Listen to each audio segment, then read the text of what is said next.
ನೋಡಿ, ಕರ್ನಾಟಕದಲ್ಲಿ ಒಂದು ಕಪ್ ಕಾಫಿಯಿಂದ ಒಂದು ಹೊಸ ಕ್ರಾಂತಿ ಶುರುವಾಗ್ತಿದೆ. ಇದರ ಹೆಸರು ಅಕ್ಕಾ ಕೆಫೆ. ಆದ್ರೆ ಇದು ಬರೀ ಕಾಫಿ ಅಂಗಡಿ ಅಷ್ಟೇನಾ? ಖಂಡಿತ ಇಲ್ಲ. ಹಾಗಿದ್ರೆ ಈ ಕೆಫೆಗಳ ಹಿಂದಿರೋ ಅಸಲಿ ಉದ್ದೇಶವಾದ್ರೂ ಏನು? ಬನ್ನಿ ನೋಡೋಣ. ಇದು ಮಹಿಳಾ ಸಬಲೀಕರಣದ ಒಂದು ದೊಡ್ಡ ಹೆಜ್ಜೆ. ಅಂಕಿ ಸಂಖ್ಯೆಗಳನ್ನು ನೋಡಿದ್ರೇ ಗೊತ್ತಾಗುತ್ತೆ. ಸರ್ಕಾರ ರಾಜ್ಯದಾದ್ಯಂತ ಬರೋಬ್ಬರಿ 2500 ಕಾಫಿ ಕಿಯಾಸ್ಕ್ ಶುರು ಮಾಡೋ ಪ್ಲಾನ್ನಲ್ಲಿದೆ. ಅಂದಹಾಗೆ ಇವುಗಳನ್ನ ನಡೆಸೋದು ಯಾರು ಗೊತ್ತಾ? ಸ್ವಸಹಾಯ ಗುಂಪುಗಳ ಮಹಿಳೆಯರು ಮಾತ್ರ. ಸುಮಾರು 1,00,000 ಮಹಿಳೆಯರು.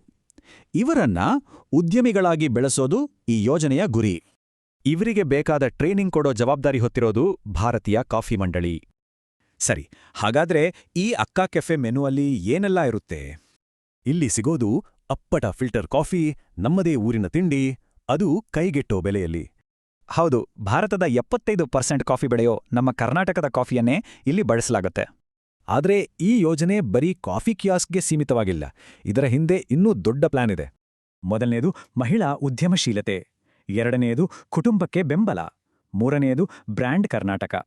ವಿಶೇಷವಾಗಿ ಕೊಡಗಿನ ಕಾಫಿ ಎಸ್ಟೇಟ್ ಕಾರ್ಮಿಕರ ಮಕ್ಕಳಿಗೆ ಸ್ಕಾಲರ್ಶಿಪ್ ಕೂಡ ಸಿಗಲಿದೆ.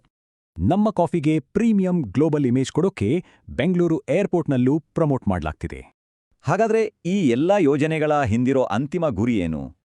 ಅಂದ್ರೆ ಇದು ಕಿರು ಬಂಡವಾಳದಿಂದ ಕಿರು ಉದ್ಯಮಶೀಲತೆಯತ್ತ ಒಂದು ದೊಡ್ಡ ಬದಲಾವಣೆ. ಗುರಿ ಇಷ್ಟೇ, ಮಹಿಳೆಯರನ್ನ ಫಲಾನುಭವಿಗಳಾಗಿ ಅಲ್ಲ, ನಿಜವಾದ ಬಿಸ್ನೆಸ್ ಓನರ್ಗಳಾಗಿ ಮಾಡೋದು.